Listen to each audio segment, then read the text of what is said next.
अगर आप अध्यात्म के मार्ग में जानना चाहते हैं, वास्तव में जानना चाहते हैं, एक होते सुनना चाहते हैं, जैसे कथा करते हैं, गुरु संत कथा करते हैं, लोग सुन के अपने घर में चले जाते हैं, और वैसे के वैसे फिर लोग इतने कथावाचक इतनी कथा करते हैं और कथा में सारा कुछ वो समझा रहे हैं, उसके बाद भी सालों से कथा सुनते हैं, उसके बाद भी ना किसी का काम हटा है, ना किसी का क्रोध हटा है, ना किसी का विकार हटा है।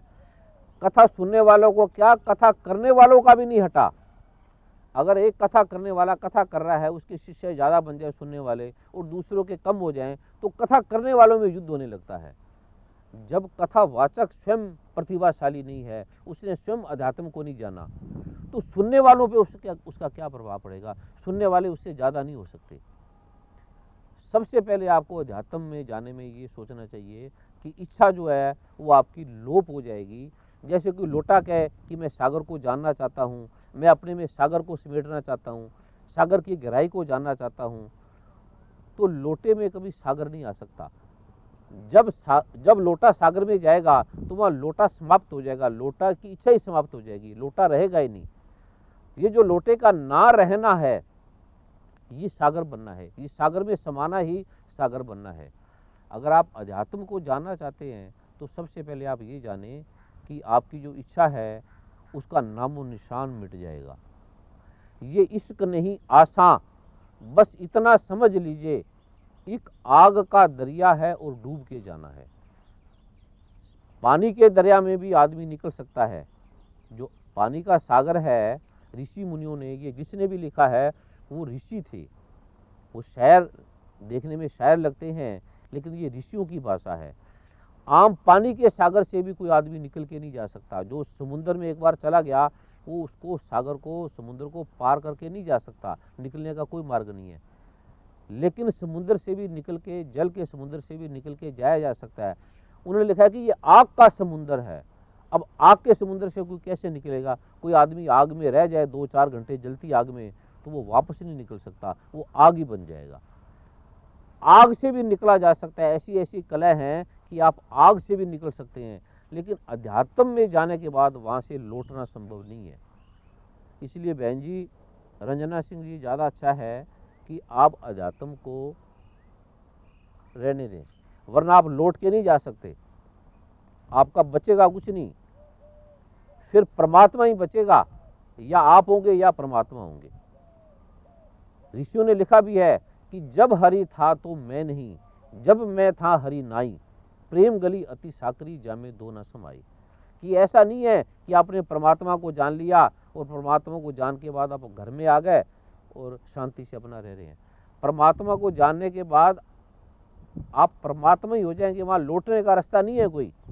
कि आप अध्यात्म को, विज्ञान को, जैसे मैथ की तरह, फिजिक्स की तरह, केमिस्ट्री की तरह या दूसरे विषयों की तरह आप जानकर और घर आ गए हैं, उसके बाद अपना धन कमा रहे हैं, बिजनेस कर रहे हैं, अपना प्रभाव जमा रहे हैं। अध्यात्म को जानने के बाद आप प्रभावहीन हो जाएंगे, आप प्रभाव नहीं जमा पाएंगे, किसी को आप प्रभावित नहीं कर पाएंगे। अध्यात्म को जानने के बाद आप स्वयं परमात्मा स्वरूप हो जाएंगे। परमात्मा में और आप में फर्क नहीं रहेगा। आप ऐसा नहीं कह सकते कि मैंने परमात्मा को जाना। अब अंधेरा कोई कहेगा कि मैं प्रकाश को जानकर आ गया हूँ, मैंने परमात्मा को जान लिया है, मैं परमात्मा को जान के आ गया हूँ। जैसे जो कोई जल कहे कि मैं समुद्र को जान के आ गया हूँ। जो जिस जल ने, जिस बूंद ने सागर को जान लिया है, वो जल लौट के नहीं आती, वहाँ लौट के आने का रास्ता नहीं है। जो लौट के आ गई है वो सागर में गई नहीं है, वो सागर को देख के, सागर को समझ के, या सागर के बारे में प्रवचन सुन के आ गई है और दूसरों को बता रही है कि मैंने अब सागर को जान लिया है। ऐसा अध्यात्म में नहीं है। जो ये कहता है कि मैंने परमात्मा को जान लिया है, क्योंकि परमात्मा को गीता में भगवान श्री कृष्ण ने, सारे धर्म ग्रंथों ने लिखा है कि ये इंद्रियातीत है, इंद्रियों से नहीं जाना जा सकता, आंखों से नहीं जाना जा सकता, कानों से नहीं जाना जा सकता, जीवा से नहीं जाना जा सकता, मन से नहीं जाना जा सकता, बुद्धि से नहीं जाना जा सकता। ये इंद्रियां अतीत है, इंद्रियों से पार है। अब जब ये कह दिया कि लोटे में समुद्र नहीं आ सकता, अगर कोई व्यक्ति कहता है कि मेरे लोटे में समुद्र है, जब अंधेरा प्रकाश को जान ही नहीं सकता, ये ग्रंथों में लिखा है, और अंधेरा कह रहा है कि मैंने प्रकाश को जान लिया है, इसका मतलब है कि ये अंधेरा वास्तव में इसने प्रकाश को नहीं जाना। अगर अंधेरा प्रकाश को जान लेता तो आज ये अंधेरा ना रहता, ये स्वयं प्रकाश रूप हो जाता। जिस भी व्यक्तियों ने कहा है कि मैंने परमात्मा को जाना है, वो वास्तव में यथार्थ नहीं है। जो परमात्मा को जानेगा वो परमात्मा स्वरूप हो जाएगा, वहां लौटने का स्थान नहीं है। अगर आप अध्यात्म को जानना चाहते हैं तो आप ये खतरा उठा के ये चलें कि आप समाप्त हो सकते हैं, और वो समाप्त होना ही मुक्ति है, वो समाप्त होना ही जिंदा होना है। इस जगत में जो भी हमें जीवित नजर आ रहे हैं, चलते फिरती लाशें हैं, ये जीवित नहीं है। इनके एक एक व्यक्ति के पास कभी बैठ के देखो, जो हमें सुखी नजर आ रहे हैं, आनंदित नजर आ रहे हैं, कोठी नजर आ रही है, कारें नजर आ रही हैं, या इनका रूप नजर आ रहा है, सुंदरता नजर आ रही है, जिस पे लोग प्रभावित हो रहे हैं, एक दूसरे के लिए मर मिट रहे हैं। कभी उन व्यक्तियों के पास, उन अमीरों के पास, उन राजसी लोगों के पास कभी बैठ कर देखो, क्योंकि हम तो चिकित्सक हैं, पूरे विश्व में राजनेताओं के पास, मिनिस्टरों के पास, गरीबों के पास, अमीरों के पास जाते हैं। बाहर से देखने में लगता है ये कितने साधन संपन्न है, इनकी कितनी कोठियाँ, कितने कारें हैं, इनके हवाई जहाज हैं, हेलीकॉप्टर हैं, ये कितने सुखी हैं। लेकिन जब उनके पास बैठ के देखते हैं तो लगता है कि इससे दुखी तो गरीब भी नहीं है, आम आदमी भी नहीं है। उनकी पीड़ा, उनकी व्यथा, उनके दुख, उनके रोग।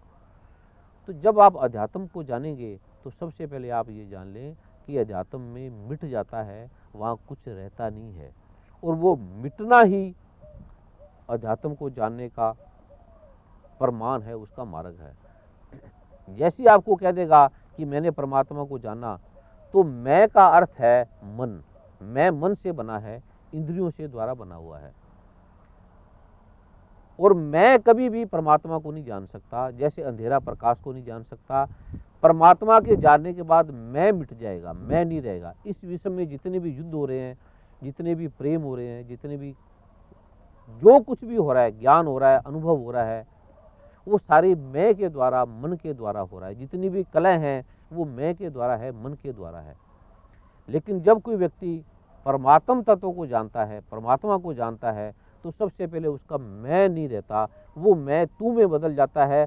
फिर तू और मैं दोनों एक हो जाते हैं, वहाँ कोई दो के लिए स्थान नहीं होता। जो भी ये कहता है सबसे पहले जान लो। एक तो पहले गुरु, सबसे पहले अध्यात्म में जाने के लिए आपको गुरु निर्देश देगा, और गुरु के पास ये पहले जान लो कि उसके पास कोई गुरु की पहचान है, तो उसके पास कोई सुरक्षा नहीं होगी, वो किसी से भयभीत नहीं होगा। ना काहू को भय देत, ना भय मानत आन, कह नानक सुन रे मना, संत ताही को जान। जो किसी को भयभीत नहीं करता, किसी को इमोशनल ब्लैकमेलिंग नहीं करता, किसी को डराता नहीं है, और जो किसी से डरता नहीं है। डरने का अर्थ है कि मैं ये मिट ना जाऊं, मेरा शरीर समाप्त ना हो जाए, इससे डर, इसी का नाम है। जितने भी जगत में डर हैं वो सिर्फ इसी के डर हैं कि ये मेरा शरीर मिट ना जाए, मैं बूढ़ा ना हो जाऊं, मैं रोगी ना हो जाऊं, मैं मर ना जाऊं, मेरी बेइज्जती ना हो जाए, मेरा मान ना हो जाए, मेरा अपमान ना हो जाए। इस चीज़ का हटने का नाम डर है। जो संत हैं वो ना किसी से डरेंगे, ना किसी से डराएंगे, ना किसी को प्रभावित करेंगे, ना किसी से प्रभावित होंगे। जो अपनी सुरक्षा का अपना स्वयं उनके अंदर शक्ति होगी, वो स्वयं उसके स्रोत होंगे। जिसके पास भी सिक्योरिटी है, सुरक्षा है, पुलिस वाले हैं, कर्मचारी हैं, सैनिक हैं, या उनके अपने सेवक हैं, वो सतगुरु नहीं हो सकता, वो नारायण नहीं हो सकता। क्योंकि नारायण को, सूर्य को मोमबत्ती की आवश्यकता नहीं है। शेर को, जिस शेर के पास भी भेड़े होंगी, हिरण होंगे, बकरियां होंगी, या हाथी भी होंगे, तो वो शेर नहीं है। सबसे पहले बाहरी रूप से गुरु को पहचानने की ये कला है कि वो सुरक्षा के घेरे में नहीं आ सकता। सबसे पहले बाहरी पहचान ये है। दूसरी पहचान ये है कि जब आप किसी गुरु के पास जाए अध्यात्म जानने के बाद, अध्यात्म जानने के लिए, तो आप उससे पूछें कि क्या आपने वास्तव में अध्यात्म को जान लिया है। अब जैसे आप किसी के पास कोई मैथ जानने के लिए जाएंगे, या इंग्लिश समझने के लिए जाएंगे, या कोई भी चीज़ का ज्ञान लेने के लिए जाएंगे, तो सबसे पहले आप ये देखेंगे कि ये वास्तव में खुद भी जानता है या नहीं जानता। अब आप आयुर्वेद के बारे में किसी से दवाई लेने जाएंगे, तो पहले आप देखेंगे कि भैया आयुर्वेद के बारे में, या एलोपैथी के बारे में, या MD या MBBS कोई डॉक्टर है भी कि नहीं है, तभी मैं इससे दवाई लूँ। ऐसे अध्यात्म के बारे में जगत में और व्यक्ति जब भी कोई कार्य करता है तो अपनी दोनों आंखों से और दोनों कानों के बजाय 4 कान बना के उसको वो अपनी गहराई से सुनता है, देखता है कि ये जो मैं वस्तु ले रही हूँ ये वास्तव में ठीक है या गलत है। लेकिन गुरु के रास्ते में कोई आदमी अपनी आंखें नहीं खोलता, आंखें बंद कर लेता है, जैसा गुरु बोलता है वैसे वो मान लेते हैं। फिर लोग अध्यात्म के बारे में नहीं जान सकते। तो आपकी गहराई ये होनी चाहिए कि आप जिस गुरु के पास जा रहे हो उससे पहले ये पूछो कि क्या आपने अध्यात्म को जान लिया है, क्या आपने उस रहस्य को जान लिया है, परम तत्व को, जिसके जानने से सब कुछ जिसके जानने से सब कुछ जाता है, और जिसके ना जानने से सब कुछ जानने के बाद भी जाना अनजान की तरह है। क्या आपने उस रहस्य को, उस परम तत्व को, परमात्मा को जान लिया है? सबसे पहले आप गुरु से ये प्रश्न पूछे। अगर वो कहेगा मैंने जान लिया है, तो फिर आप देखो कि उसके जानना में भय समाया तो नहीं है। जानना 2 तरह का होता है, एक होता है ज्ञान, एक होता है जानकारी। जैसे और परमात्मा की जानकारी कभी कानों के द्वारा, इंद्रियों के द्वारा नहीं होती, आंखों के द्वारा नहीं होती, मन के द्वारा नहीं होती, चित्त के द्वारा नहीं होती, बुद्धि के द्वारा नहीं होती। जो भी गुरु आपको मन के द्वारा जो जानकारी है वो सदा दूसरे के द्वारा दूसरों को होती है। जो ज्ञान है वो कभी दूसरे के द्वारा नहीं होता, वो अनुभव का विषय है, वो स्वयं का विषय है। तो जो भी आपको ज्ञान दे रहे हैं तो वो एक्चुअली जानकारी है, ज्ञान नहीं है। जैसे अंधकार है, वो जब अंधकार को प्रकाश के बारे में बताया जा सकता है, लेकिन वास्तव में वो जानकारी है। जब अंधकार को प्रकाश का ज्ञान होगा तो वहाँ अंधकार का नामो निशान मिट जाएगा, अंधकार प्रकाश स्वरूप हो जाएगा। ऐसे जब कोई व्यक्ति परमात्मा को जानता है तो वो परमात्मा की जानकारी नहीं देगा, परमात्मा का ज्ञान देगा, क्योंकि ज्ञान कभी दूसरे को दिया नहीं जा सकता, दूसरे से लिया नहीं जा सकता। ज्ञान स्वयं का अनुभव है, स्वयं का विषय है, क्योंकि जब भी दूसरों को हम देंगे तो इंद्रियों के द्वारा देंगे, कान के द्वारा देंगे, जीवा के द्वारा देंगे, वो जानकारी है, वो ज्ञान नहीं है। ज्ञान का अर्थ है कि हमें अब दूसरे की आवश्यकता नहीं है, दूसरे के द्वारा जो भी होता है वो जानकारी है, वो ज्ञान नहीं है। तो अध्यात्म के विषय में सबसे पहले 2 मुख्य मैंने आपको चिन्ह बताए हैं। गुरु को होना आवश्यक है, गुरु की क्या पहचान है ये मैंने आपको बताई है, गुरु को आप कैसे पहचानेंगे ये आपको बताई है, और गुरु जब भी होता है नारायण के सिवा और कोई नहीं होता। अब इतने गुरुओं में नारायण का अवतार कौन है ये आप देखो। नारायण 16 कला संपूर्ण है। क्या वो जैसे भगवान श्री कृष्ण है, आम आपको गुरु मिलेंगे कि जैसे कृष्ण भगवान ने रासलीला की, वो भी कृष्ण भगवान की तरह रासलीला का बाहरी रूप से आवरण करेंगे या उस तरह से प्रतिक्रिया करेंगे जैसे भगवान श्री कृष्ण ने की, रासलीला की। उन गुरु से पूछो कि भगवान श्री कृष्ण तो एक समय में 16,000 स्त्रियों से रासलीला कर सकते थे, 16,000 भी नहीं, 16 करोड़ से, 16 अरब से कर सकते थे। क्या तुम 16 से भी कर सकते हो? क्या तुम अपने 16 रूप बना सकते हो? भगवान श्री कृष्ण ने तो गिरिराज को उठा लिया था, पर्वत को। क्या आप पेड़ को भी उठा सकते हैं? क्या आप वास्तव में सतगुरु हैं तो क्या मुझे आप कोई ऐसा दिखाओ, मुझे खाली एक पेड़ ही उठा के दिखा दो। गिरिराज को छोड़ो, उसको गिरिराज को उठाने की आवश्यकता नहीं है, एक छोटा सा पेड़ उठा दो, एक कार को अपने हाथ में उठा के दिखा दो। ऐसी आपके अंदर बोध प्रतिभा होनी चाहिए, ऐसे गुरु से भी प्रश्न करने की होनी चाहिए, और गुरु से भयभीत नहीं होना चाहिए, क्योंकि जो भयभीत करेगा वो गुरु नहीं है। अगर आप भयभीत होंगे तो आप में अध्यात्म को जानने की इच्छा, उत्कंठा नहीं है। अगर आप अध्यात्म को जानना चाहते हो तो ये कुछ मुख्य लक्षण हैं जो आपको बोध देंगे। अगर ये बोध भारत के, विश्व के हर प्राणी के अंदर ये आ जाएं तो सबसे पहले जो गलत गुरु हैं, जो गलत चेतना है, जैसे हम व्यापार करते हैं, एक व्यापारी आदमी है, वो व्यापार करता है, वो 100 रुपये के 1000 रुपये ले लेता है, वो इतना पाप नहीं है क्योंकि वो आपको चीज़ दे रहा है। लेकिन जब हम अध्यात्म के नाम से व्यभिचार करते हैं, जब हम अध्यात्म के नाम से किसी को इमोशनल ब्लैकमेलिंग करते हैं, तो उससे बड़ा पाप इस पृथ्वी पर नहीं है। किसी से धन लेना, आप किसी से अगर धन ले लेंगे तो लूट लेंगे तो कोई बात नहीं, वो थोड़े दिनों में आदमी फिर कमा लेगा, उसके पास फिर धन आ जाएगा।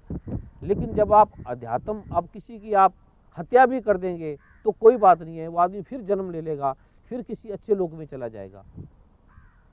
लेकिन जब अध्यात्म के नाम से जब आप किसी को ब्लैकमेलिंग करते हैं, या जब आप किसी पे आश्रित हो जाते हैं बिना जाने बिना समझे, तो आप अपनी आत्मा का हनन करते हैं, अपनी आत्मा से दूर चले जाते हैं, अध्यात्म से दूर चले जाते हैं। तो जो मुख्य मुख्य बातें हैं ये मैंने आपको बताई है। अध्यात्म का विषय इतना गहरा है कि इस पे कितना ही समय बोला जाए ये कम है। आप सुनते सुनते थक जाएंगे, अध्यात्म समाप्त नहीं होगा। सागर लोप हो जाएगा, सागर कम हो जाएगा। आप समुद्र से पानी निकालते जाएंगे, समुद्र कम हो सकता है, हालांकि समुद्र भी कम नहीं होता, लेकिन समुद्र भी कम हो जाएगा। आप सूरज से रोशनी निकालते निकालते सूरज की रोशनी कम हो जाएगी, पर सूरज की रोशनी भी नहीं कम होगी, सूरज की रोशनी भी कम हो जाएगी, लेकिन अध्यात्म समाप्त नहीं होगा। अध्यात्म इतना विशाल है, ब्रह्मांड से भी बड़ा है, सारे ब्रह्मांड अध्यात्म के अंदर हैं। तो इस गहराई को जानने के बाद आप अध्यात्म की तरफ कदम बढ़ाएं। अगर आपको इसके इतना सुनने के बाद भी अध्यात्म को जानने की इच्छा है तो फिर आप आएँ, फिर आपको अध्यात्म की साक्षात कराया जाएगा, अध्यात्म के बारे में बताया जाएगा। अन्यथा आपके जो रोग हैं, क्योंकि लोग रोगों के लिए आते हैं हमारे पास, हम उनको रोगों के बारे में बता देते हैं और उनके रोग प्रभु की कृपा से ठीक हो जाते हैं। तो प्रभु की कृपा है, नहीं ठीक होते तो प्रभु की लीला है। हम कोई ठीक करने वाले नहीं है, ना कोई ठीक कराने वाले हैं। जैसा हमें हमारे हृदय में लगता है, प्रभु की प्रेरणा से हम आपके सामने बोल जाते हैं।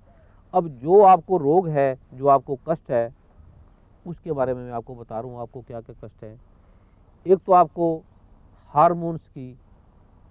हार्मोन्स इम्बैलेंस है, वाटरी टेंशन है, और आपके बैकएक भी होता है, टांगों में भी दर्द होता है, कभी कभी सिर भी आपका भारी हो जाता है, और कम खाने के बाद भी आपका वजन बढ़ता है। कभी कभी आप में गुस्सा, टेंशन, तनाव बढ़ा आ जाता है।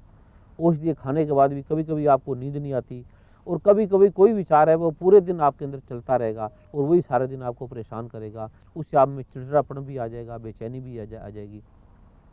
सबसे पहले मैं आपको कुछ दवाइयाँ बताऊँगा जिससे आपका ये जो हार्मोन्स का इम्बैलेंस है वो ठीक हो जाएगा। और पेट आपका काफ़ी समय से ठीक नहीं है, क्योंकि पेट साफ नहीं होता।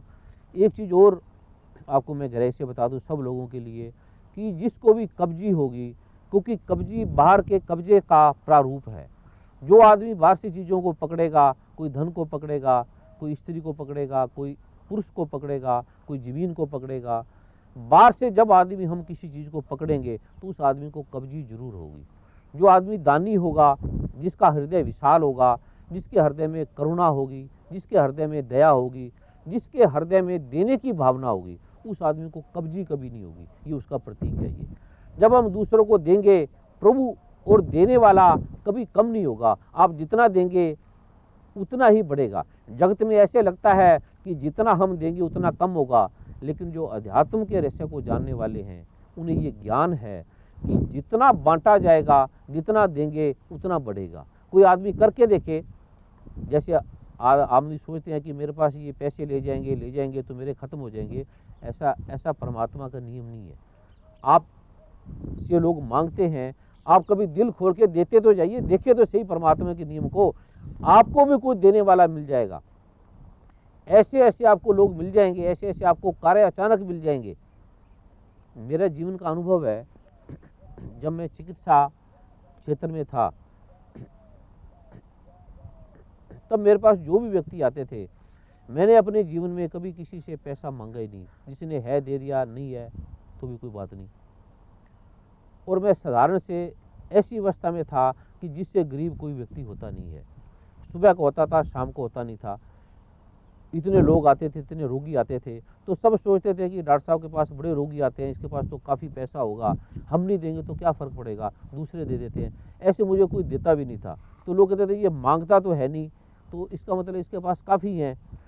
तो मैंने कभी किसी से मांगा ही नहीं। ऐसे हमारे गुरु ने बोला, एक ही बात बोली कि तुमने किसी से पैसा मांगना नहीं है, कोई देगा तो ठीक है। तो सब कहने लगे, मुझे दूसरे जो चिकित्सक थे, कि आप क्या मूर्खतापूर्ण बातें कर रहे हो, अगर आप किसी से मांगे भी नहीं तो आपको लोग क्यों देंगे, किस लिए देंगे, आप ये छोड़ो। आप उनसे बताओ इतने पैसे हैं।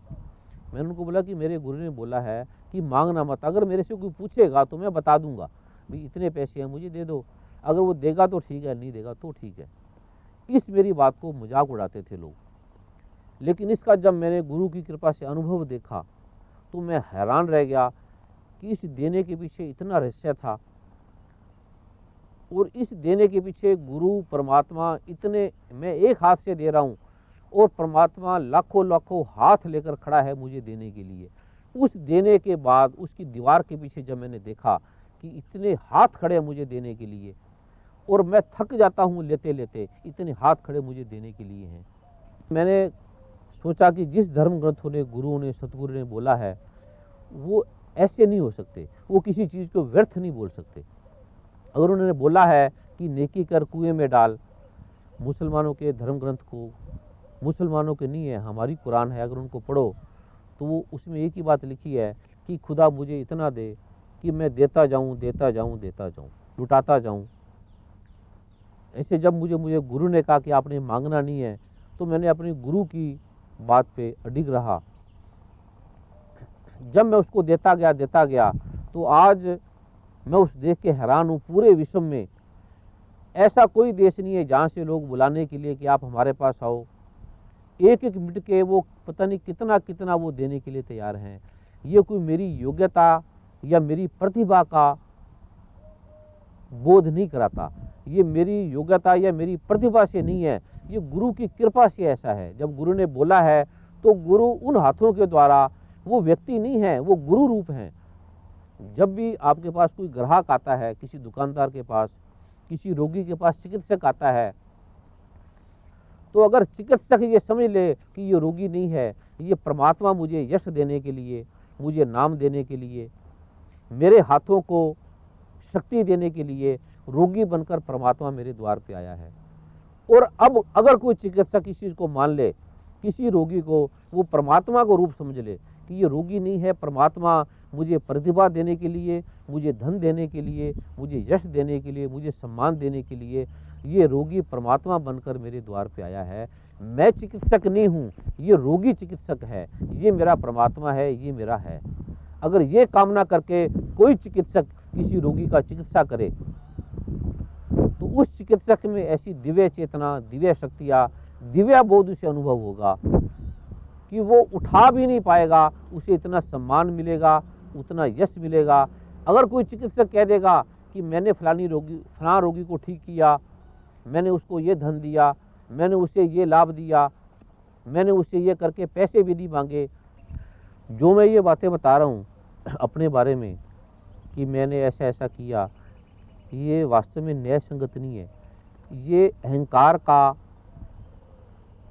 अपने बारे में विशेषता बताने का बोध कराता है। ये अध्यात्म के मार्ग में बाधा है, ये बताना नहीं चाहिए। लेकिन अगर नहीं बताऊंगा तब भी हानि है, क्योंकि आपको बोध नहीं होगा, लोगों को प्रेरणा नहीं मिलेगी, तो इससे मुझे हानि होगी। जो मैं ये अपने बारे में बता रहा हूँ, इससे मेरा अध्यात्म कम होगा। लेकिन अगर मेरा अध्यात्म कम होता है कोई बात नहीं, क्योंकि अध्यात्म कम होता ही नहीं। जो कम होता है वो अध्यात्म नहीं है। जो जिसका प्रकाश कम होता है, पानी कम होता है, वो सागर नहीं है। बोध के लिए ऐसे विरोधाभासी शब्दों का प्रयोग किया जाता है, क्योंकि जो दूसरे व्यक्तित्व हैं वो फिर अपने बारे में ही बताने लग जाते हैं। अपने बारे में विशेषता बताना ये हीनता का प्रतीक है, निकृष्टता का प्रतीक है।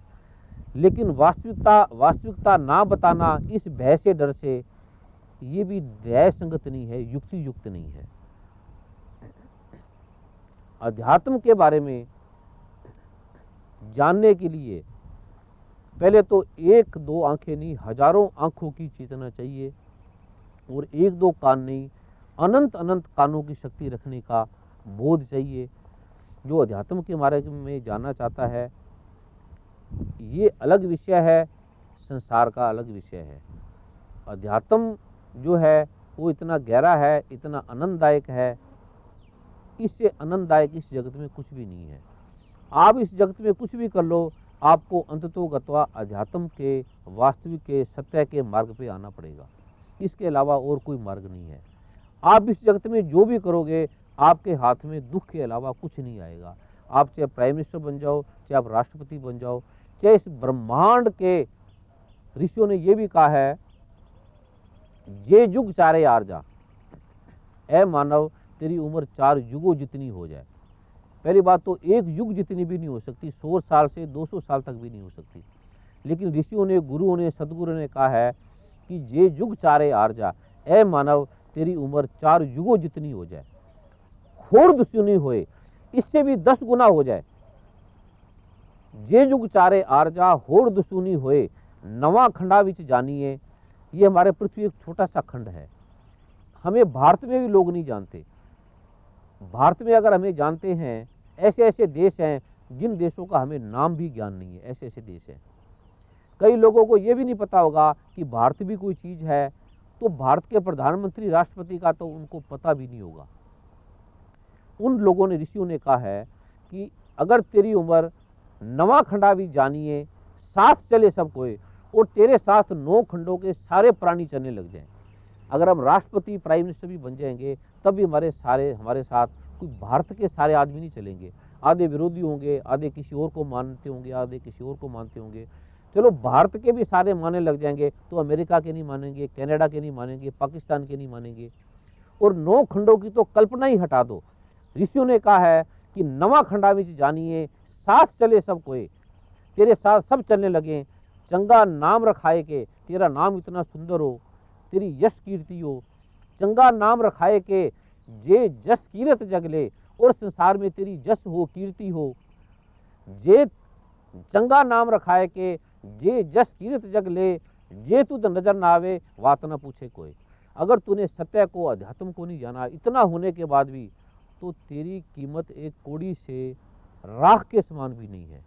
इतना निकृष्ट उस प्राणी को बोला गया है जो इतने खंडों का, ब्रह्मांड का, यश का, कीर्ति का, रूप का, सौंदर्य का ज्ञाता होने के बाद भी, शक्तिशाली होने के बाद भी, ऋषि मुनियों ने, सदगुरुओं ने उसकी कीमत एक कौड़ी से ज्यादा नहीं गिनी है।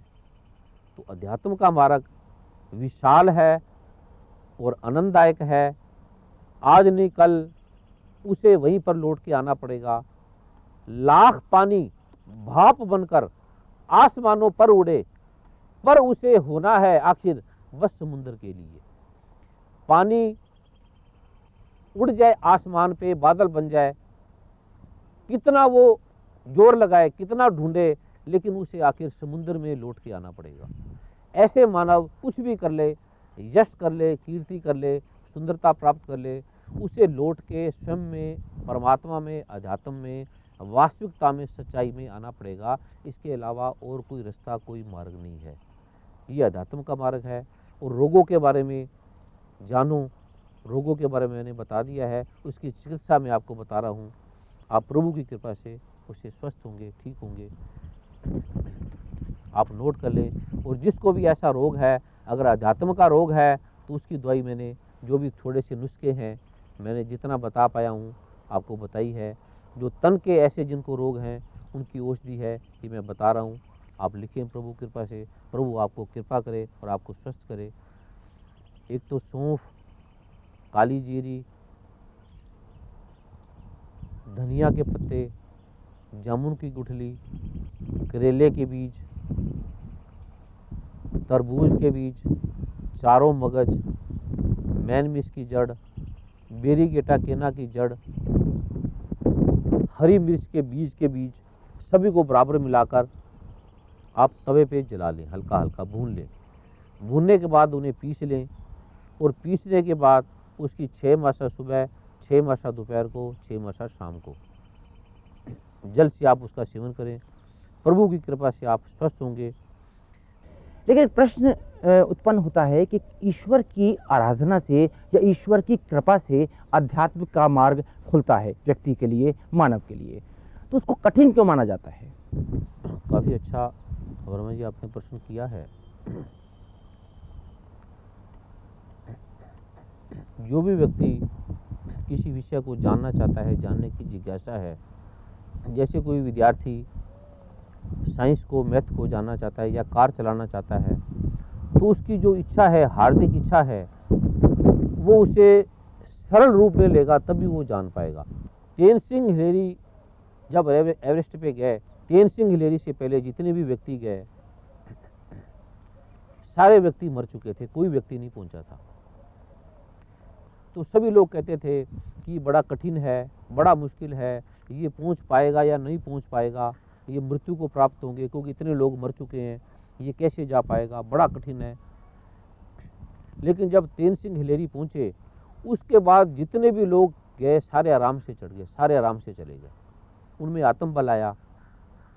जब हम ये कोई चीज़ को मान लेते हैं कि ये बड़ा मुश्किल है, बड़ा कठिन है, तो सबसे पहले हमने उस जाने का रास्ता ही बंद कर दिया। ये उस आदमी की बौद्धिकता, क्षीणता का प्रतीक है। अब एक आदमी हेलीकॉप्टर चला रहा है या कार चला रहा है, अगर कोई व्यक्ति कहेगा कि ये कार चलाना बड़ा कठिन है, बड़ा मुश्किल है, तो व्यक्ति सीख ही नहीं पाएगा। वो सीखने का उसने रास्ता, मार्ग बंद कर दिया। परम पूज्य महाब्रह्म ऋषि श्री कुमार स्वामी जी नामक कल्पवृक्ष ने भारत में ही नहीं पूरे विश्व को अपनी कृपाओं से कृतार्थ किया। वेदों के शास्त्रोक्त बीज मंत्रों के प्रभाव को देश विदेश के बुद्धिजीवियों ने भी स्वीकारा। 2 मई 2011 को यूएस के न्यूयॉर्क सीनेट ने निर्विरोध प्रस्ताव पारित करके परम पूज्य महाब्रह्म ऋषि श्री कुमार स्वामी जी को सम्मानित किया। On the resolution, all in favor signify by saying aye. Opposed? The resolution is adopted. Nassau county के असेंबली हॉल में आयोजित एक भव्य समारोह में सीनेट में निर्विरोध प्रस्ताव पारित करके 29 अप्रैल को ब्रह्मर्षि श्री कुमार स्वामी जी डे घोषित किया गया। इस प्रकार देश विदेशों की सांसदों ने कृतज्ञ भाव से अनेकों पुरस्कार, angel of humanity, pride of world, happiness, health and piece ambassador award इत्यादि से सम्मानित किया। विश्व के शक्तिशाली देशों ने अंततः बीज मंत्रों की सनातन शक्ति को स्वीकार कर ही लिया। परम पूज्य महाब्रह्म ऋषि श्री कुमार स्वामी जी केवल आध्यात्म से ही नहीं वरन दैवव्य पार्श्व चिकित्सा और अभिमंत्रित औषधियों से भी असाध्य रोगों का निवारण करते हैं, जिसका आधुनिक मेडिकल साइंस के पास कोई इलाज नहीं है। परम पूज्य महाब्रह्म ऋषि श्री कुमार स्वामी जी को लोगों के चित्र देखकर रोग विश्लेषण एवं उनके समाधान हेतु all India Hakim Ajmal Khan award और बेस्ट आयुर्वेदिक फिजिशियन अवार्ड से भी सम्मानित किया गया।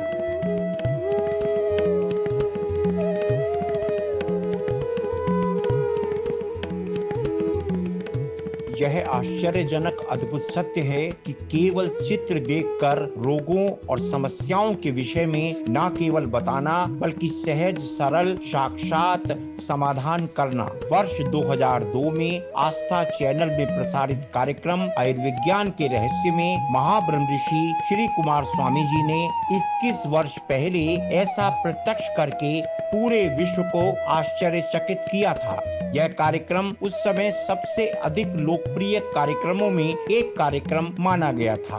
आपकी बारंबार की मांग पर इस कार्यक्रम के मुख्य अंश YouTube में प्रसारित किए जा रहे हैं।